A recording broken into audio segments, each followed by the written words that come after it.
Good morning. Good morning. Good morning. It's another Saturday morning, and I'm so glad to be here.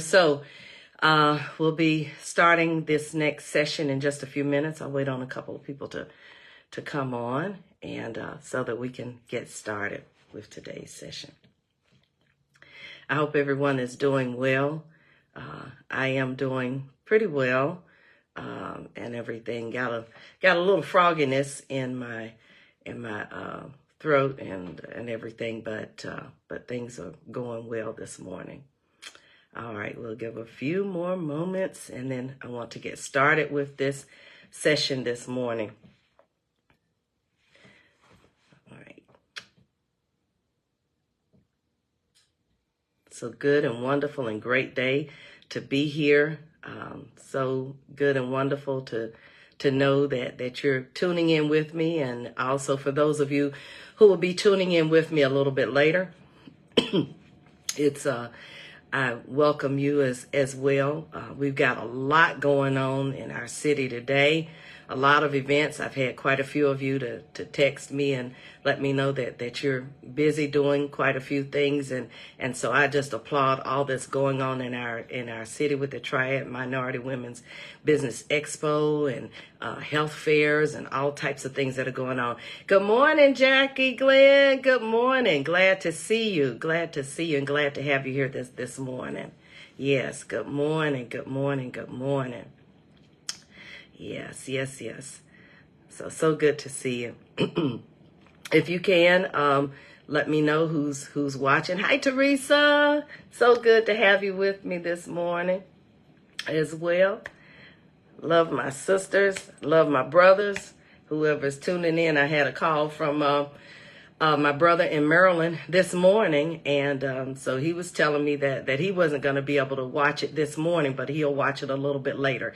So we've got people watching from all over the place in different states, different areas as well, and so this is really, really great. Hi, my sis Teresa. I see you. Good morning, Hilda. Good morning, my beautiful sister. I know you got to go to work, and I have to too in a little bit. So I'm going to try to keep this as concise and condensed as we possibly can. So let's give it about 30 more seconds, and then we're going to get ready to get started with this lesson today. Again, as I was saying, my voice might be a little bit deeper today than it normally is, dealing with some sinus stuff going on, but God is faithful and God is good. And so just really excited about that. So if you see me take a sip of my hot coffee or my water, I got everything ready. So just in case if I need it, we'll be able to go on with that. Hi, Rita. Hi, my beautiful sister. I love you, Rita. I love you so much. Love you so much. And so I appreciate you being here this morning as well. All right, let's go ahead and get started with this session today. I want to go ahead and say in advance, I want to go ahead and let you know that this one is one of the most pivotal sessions that I will have. That when I got this topic from God to talk about, I was questioning. I was like, okay, how am I going to deliver this? Hi, my biological sister, Flo Pridgen. Now, this is my biological sister. Hey, I love you. Hey, my Grace. And this my other sister in Maryland via Chesapeake this morning. Hey, my beautiful sister, Grace. I love you. She's been a friend for life. And I just love everybody who's tuning in this morning. But anyway, this is one of my most pivotal sessions as a part of the practical life lessons that I do every day, or that I do every week on a weekly basis. Normally they're in the evening, but I do have an evening event that if I'm feeling better, I'll definitely try to go to. But I just wanted to be able to do this. I'm not sure if it's Bishop James Hash or Lady Joyce Hash, but thank you for watching as well. I appreciate and love you all so much. And you'll never know how much I love and appreciate you all. But I definitely do. But anyway, I wanted to talk about this today, on today's lesson. I want to talk about this practical life lesson. And good morning, Charlene. Good morning, Charlene. Love you much, my sis. The topic for today's lesson, I want to talk about the 2 P's to avoid and eliminate in your life. And you might be saying, what are those? What are 2 P's to avoid and eliminate in my life?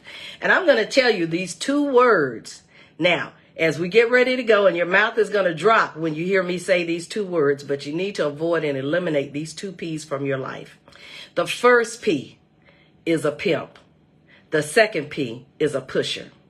So you need to avoid these 2 P's in your life and eliminate them if they are present in your life. Now, I'm going to give you just a moment to kind of rest on that. The pimp and the pusher. And I'm not giving reference to any sexual favors for pay, nor am I talking about illicit drugs. But what I'm going to talk about is the spirit of a person that is behind a person, the characteristics of that person, and how they can be detrimental to your life and to the lives of others that you're around. Good morning, Deaconess Stella Davis. So good to have you here. All right. Awesome, awesome, awesome. Now, the thing that I want to talk about with this is that one will get things from you at your own expense, and the other will get bad or good things. They'll take it to you. So I want to talk about the pimp and the pusher. So you need to remember that and identify it. Now, if you have a piece of paper, I want you to get your piece of paper, write it down. If you got your cell phone, whatever, notepad, iPad, whatever, you might have to listen to this one again, because this one is extremely pivotal. This is a pivotal one. And sometimes people don't realize that they're being pushed, or that they're being pimped, or that they're being pushed in life. But I want to identify, we're going to expose today the characteristics and the spirit that's behind that, so that you can be more intelligent and so that you can make intelligent and wise choices. All right. So anyway, both of these people, both P's, the pimp and the pusher, can be very subtle at first, but their intent and their motive. And again, I want to talk about intention and motive, because we've got to be intentional with everything that we do. Their intent and motive is to get you entrapped. I want you to understand that. That's their intent. That's their motive operatus, as we say, is to get you entrapped. So let's first of all talk about the pimp. We'll talk about the pimp. So anyway, Teresa, if you'll just go to my Facebook page, Teresa Brown, if you go to my Facebook page, you should see me up there. I see where you sent me a message where you're trying to find me. Just go on my Facebook page and you'll be able to find me. Okay, so the pimp is controlling. The pimp is a controller. I want you to understand that first and foremost. A pimp is a controlling person, or has that controlling spirit. They are a controller. They will also devalue everyone else except themselves. They will always put themselves and value themselves much higher than they value you.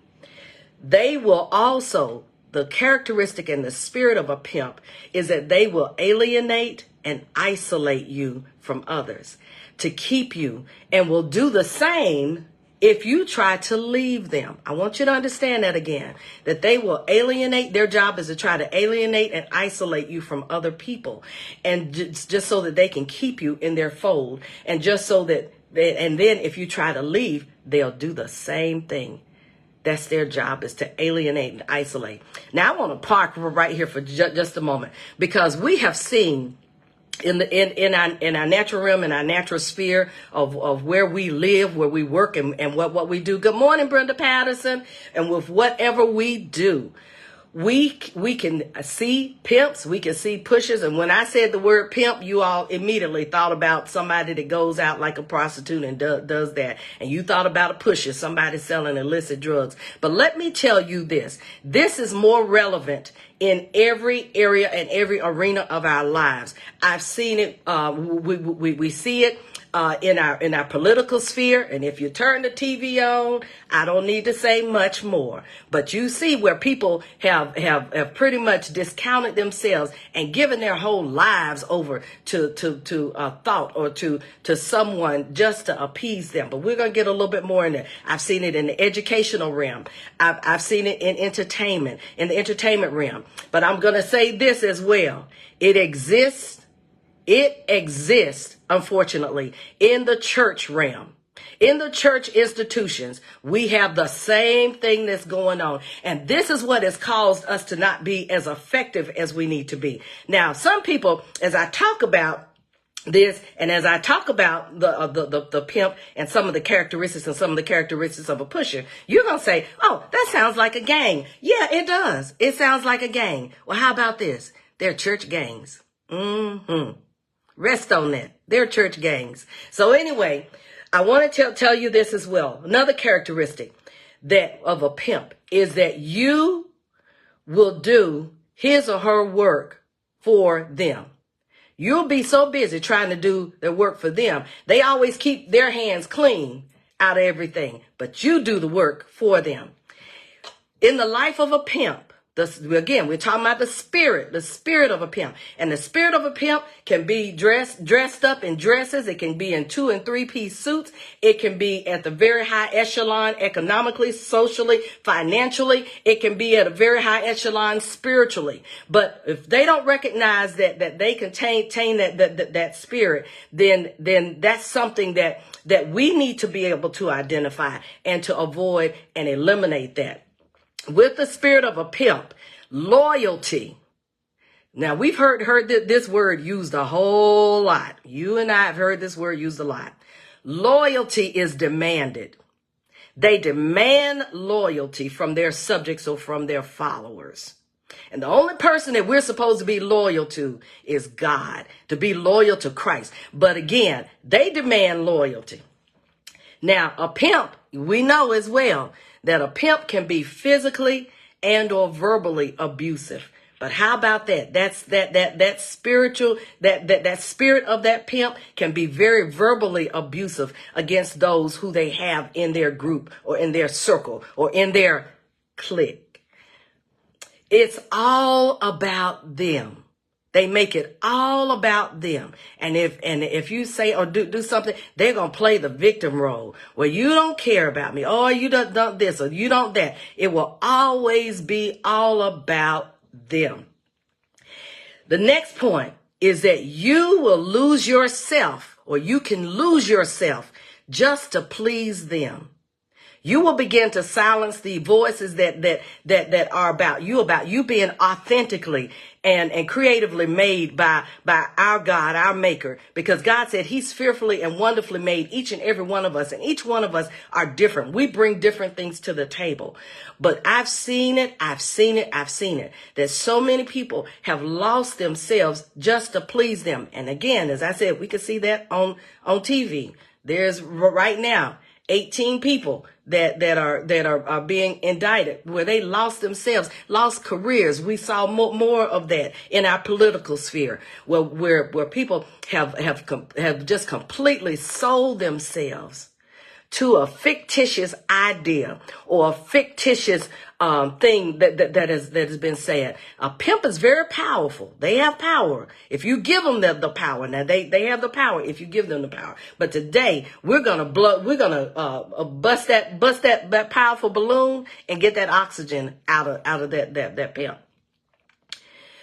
With a pimp, you must follow their instructions only. They don't allow for diversity of thinking. They don't allow for diversity just with people in general. You have to think like them. You have to only talk like them, and that's the only thing that they want. You have little or no say so in the matter. Again, their purpose is to devalue you, and to make you feel like that you can only survive if you're within their realm and within their clinches. A pimp may also pit those in their group or their circle or their clique or their sphere. They may pit those in their group against each other just so that they can keep and maintain power. So if you start thinking a little bit differently, they'll work their inner workings to pit someone else against you, because what they want to do is get you back under control. And then you either gain or have increased access only as you provide more of what they want. That's what they want you to do. They want you to provide, again, they want you to do the work for them. They want you to provide what they want, and you get more access. You get more notoriety or whatever within that clique or that group if you give the pimp what he or she wants. And then last but not least, keeping power is that pimp's main focus. Good morning, Ron. Good morning, Manya. Keeping power is that pimp's main focus. Again, for those who are just tuning in, I'm talking about the spirit and the characteristics of the pimp. They want to keep and maintain their power. Pimps are very insecure. They are insecure and they have an insecure spirit. So if they can keep you powerless, then they can keep themselves powerful, and they will do whatever is necessary to maintain that power and that control. So that's the spirit of the pimp. Now, let's go to the spirit of the pusher. So now I want to talk about the spirit of the pusher. Now, the spirit of the pusher, and again, I'm not talking about any illicit drugs or anything like that. But these are drugs that the pusher can give to you. Drugs like gossip. Drugs like sowing discord. Things like that. That's what I'm talking about. Now, this is the job of the pusher. All right. Now, the pusher knows what your triggers are. They know if you like to hear certain things about people. See, your phone is always going to ring, and they always going to call you, and they always going to say, girl, or my dude, or my man, my partner, whatever, my brother, did you hear this? Did you da-da-da-da-da? They're going to do that because they know what your triggers are, and they will trip your triggers. They know what feeds you. They will provide you with what you want. See, this is what a pusher will do. A pusher will provide you with what you want whenever you want it or whenever you need it. See, because they get to know you. They get to try to build a relationship with you just so that their intent and their motive is to get you whatever you need. If it's information about something, this is the fix right here. They're going to give you that fix. And so they're going to give you whatever you need. What they actually want to do, what the pusher actually wants to do, is the pusher wants to get you addicted so that you'll want more. So they give you just a little bit, get your ears itching just a little bit. They'll try to access you through the various portals, through your eye gate, through your ear gate, through your mouth gate. And even will have things that smell attractively to you, but their idea, their intent is to get you addicted. Good morning, my D-Mac. Is to get you addicted. They always are available to bring you more. They're gonna bring you more gossip, more this, more that. They're always bringing. Now they keep up with the latest and the best products. So my mama always taught me, and this was a practical life lesson that she taught me. She said, always watch those who always are bringing you something all the time. Because you know what they used to say? Every dog that brings a bone carries a bone. That is so true. It's so true. So you need to watch out for people that's always bringing you something. Always bring you something that's tearing somebody down or that's destructive. Watch out for that. Now, a pusher can be independent or they can be working under a pimp. So you got to understand that. Some pushers are independent, but some are working under the pimp. And the pimp has the watchful eye over the pusher who he or she gives stuff to or gives an assignment to go and to distract or to entangle this person or that person. Okay. So I want you to know that with a pusher, Know that if they feed you with the right ammo, that you might possibly go and recruit others. Because see, once you get that garbage in, as they said, garbage in, garbage out. Okay, so once you get that garbage in, you might go and tell somebody else what you heard, what you thought you this person said this and that person said that. And guess what? Now they done recruited you to go push on somebody. The pimp and the pusher.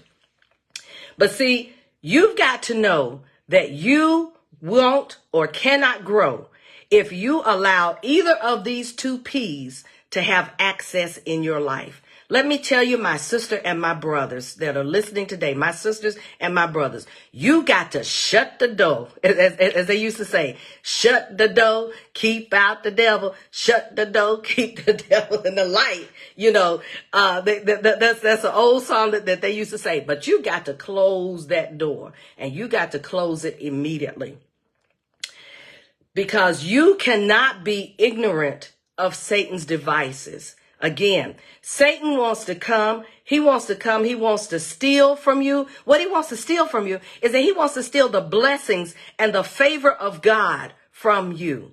He wants to kill your testimony. That's what Satan is about. He wants to kill your testimony so that you don't have a testimony, so that when people see you, they say, oh, I know this person. They always got the latest stuff. They always know this or whatever. He wants to kill your testimony. And then he wants to destroy us. Three things: steal, kill, and to destroy. So in this instance, with the pimp and the pusher, they want to steal the blessings of God from you. They want to kill your testimony. And then thirdly, they want to destroy you. They are out to destroy you. That spirit is out to destroy you. Now, that person isn't trying to necessarily destroy you, but if they allow that spirit entrance into their own lives, what they want to do is that they want to destroy your character. They want to destroy your influence and even your relationship with God, if they can get you entrapped and entangled. So I want to share with you very quickly a scripture that's in Proverbs, the 6th chapter and verse 16. And this says that there are, and I'm going to read this from the Amplified version, so I'm going to read it from here. But it says in essence that there are 6 things that God hates. And it says, and then there's 7th that is an abomination or detestable to God. And I want you to listen to this. The first thing that God hates, and that 7 are repulsive to him: a proud look. It's the attitude that makes one overestimate oneself and discount others. You overestimate yourself and you discount others. Number 2, a lying tongue. There have been so many lies that have been perpetrated on people, innocent people, that has wounded people, that has hurt people, that has maimed people, that has just done vile stuff to people. And then number 3, hands that shed innocent blood. Now you may think, okay, that's a murderer, hands that shed innocent blood, but you can have a murderous spirit. You can go with your mouth and murder and assassinate people with your tongue, and you're shedding innocent blood on people when you do that. And number 4, a heart that creates wicked plans. That is something that God hates, because we are not supposed to be creating or developing or devising wicked plans. Like I like to say, having that crab mentality where you want to pull somebody else down because they seem to be blessed or moving more abundantly than you are, or you're in a group where they begin to pull a person down or whatever. That's devising wicked plans. Number 5 is feet that run swift to evil. See, that's why you got to watch a person who always comes up to you and they're running swift to evil. Now, I'm going to share something that happened to me. So the person that I'm talking about, only they'll know who I'm talking about on this. But I want to give this as an example. A couple weeks ago, maybe it might have been a month ago, I was at church. And I had my grandbaby with me. Y'all know I love my grandbaby. He's my heart. But he's a 3-year-old, and he is full of being a 3-year-old. So I was in church sitting up in the balcony. I was sitting up in the area, and my grandbaby saw his poppy. And he said, I want my poppy. I want to see my poppy. I want to see my poppy. So I texted his poppy and I said, your grandbaby wants to see you. And he said, okay, well, just bring him down and just let him come down there. I know how he is. So I know how active he is. So I said, okay, what I'm going to do, I'm going to come down. I'm going to come and I'm going to be there with him and everything. And within about a minute or so, he had his feet up on his poppy. He was just moving around and everything. So the service was over. We had a wonderful service, And so, after service, people come and they speak to you and they say something to you. Well, this one person came running up to me and they said, Sister Melinda, we got to pray. I said, okay. I said, we're going to pray. And she said, well, we got to pray for so-and-so. They said a person's name. And I said, okay, I will definitely pray for this person. Well, but this person then proceeded to try to tell me all that this person was doing and all this stuff. And I just saying a bunch of stuff. And I immediately heard in my spirit, stop it, block it, move on. Stop it, block it, and move on. So I stopped it. I said, well, I'm just going to go on and I'll be praying for the person and everything. I did it very politely and said, yes, I'll be praying for it. And this person even named other people that they had went and told. I said, now you don't expose yourself because you done ran and told all these other people. Stop it, block it, and move on, which is what I did. I had the opportunity, and I saw the person that something was being said about more recently. And when I saw this person, I told this person, I said, you just look so beautiful. And we just embraced. And I saw this person had a true spirit of peace on them. And it was just something really great. But if I had believed the lie that was being perpetrated to me, if I would have really taken that in and not shut the door, as we say, we're supposed to be door, but shut the door. And if I had gone on and said something to someone else, then that would have been a mischaracterization about this person. See, the reason that I'm talking about this to you, and I wanted to present that example because it's very easy for it to happen. And it's very unfortunate that it happens in our church circles and in our Christian circles, that after people have heard the word of God, they still want to have feet that are swift to doing evil things and doing different things. And then number 6, we're still talking about the 6 things that God hates. A false witness who breathes out lies, even half-truths. So a person could tell you something and it could be a half-truth, but it's still a lie. A lie is a lie, whether if it's a half-truth or a whole false thing. It's still a lie is a lie. And you have to count it for exactly what it is. It's a lie. It's a lie, and it's a lie from the pit of hell to get you entrapped and to get you entangled in that. And then number 7. Hey, Bishop Davis. Hey, Janae. So glad to have you here. Then number 7 is, and one who spreads discord. This is the one that is so repulsive to God. It's in the word of God. It's right there. Very clear. Proverbs 6:16. This is the last one. It said the 7th one is repulsive and is an abomination. And that is he who spreads discord and rumors amongst the brethren.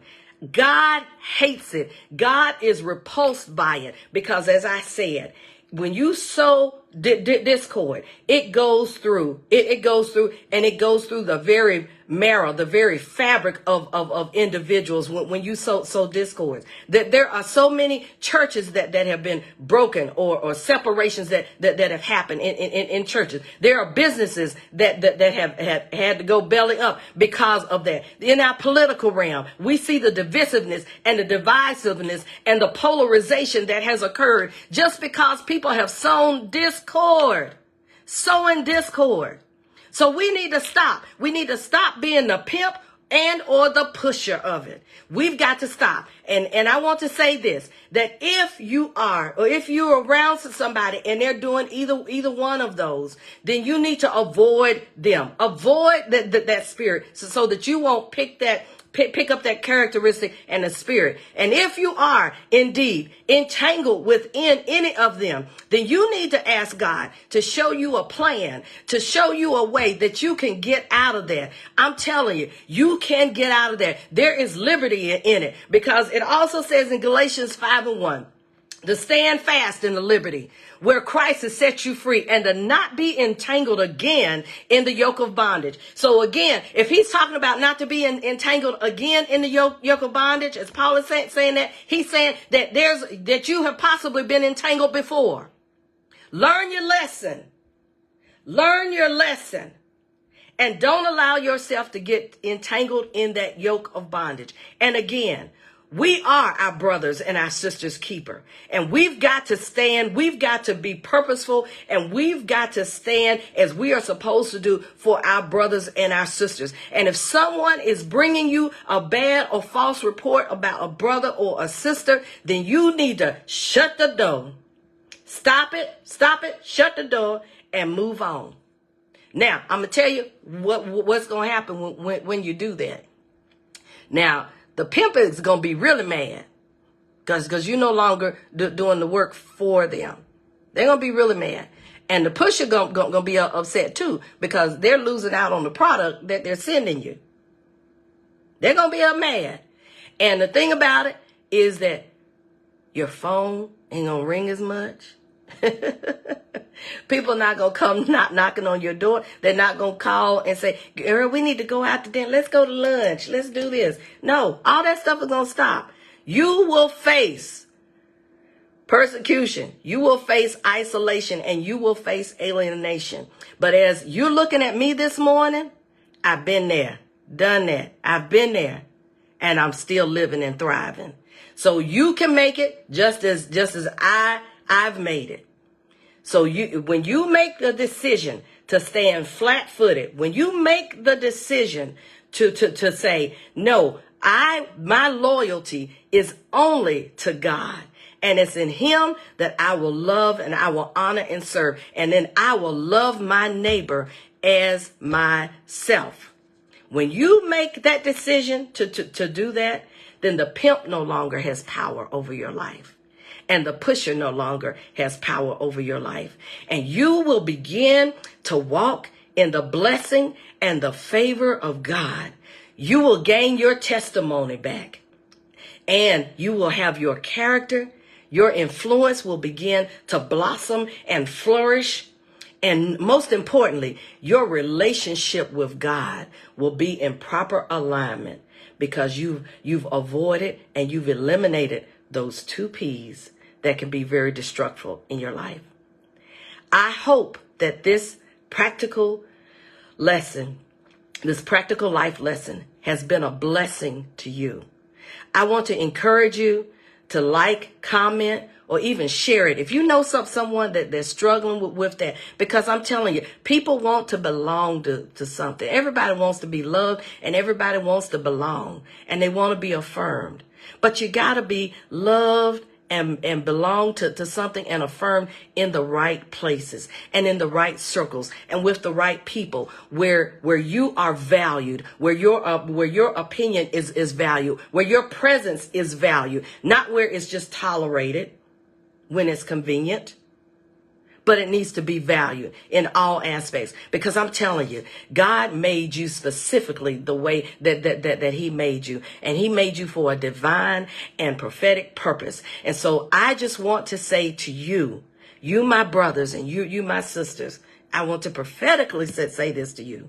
Eliminate it, because what you allow in, the garbage that you allow in, you will indeed end up spewing that out to others. And you don't want that to happen. You don't want that to happen, because you want to be a vessel that's divinely chosen and divinely submitted and divinely used by God, so that when someone asks you to pray, you can fervently pray, and the yokes of bondage are destroyed and broken off of people's lives. But otherwise, you could be praying for somebody and it ain't going nowhere. Because it's what you do in secret that ends up coming out openly. So, as I said, this is one of my strongest and most pivotal messages, life lessons that God has had given me to talk about today. But it's so important. It is so important. And when you see those gangs, those cliques, and those groups, wherever you are, begin to pray. Begin to pray very strongly and powerfully against it.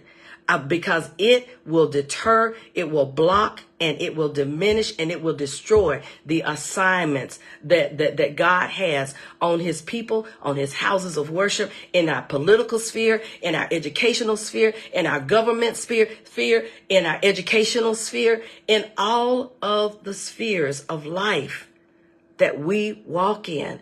That's what his assignment is, to steal, to kill, and to destroy. So give him no room. Give Satan no place. Resist the tactics of the devil or the evil one. And when you do that, he has nothing else to do but to flee. But it'll cost you something. You'll go around in quietness. I love the fact that my phone don't ring a whole lot anymore. Thank you, Jesus. But anyway, I love that. And it will cause you to be in a place of peace where you have never been before. So, with that being said, I want you all to be blessed. I want you to be empowered. I want you to know that your best days are far ahead of you as you submit more and more to the goodness and the grace of God. So I will see you next week. And I pray blessings and peace upon each and every one of you. I love you, and I thank you for joining me today. Good morning, Barb. Love you. Bye-bye. Blessings and peace.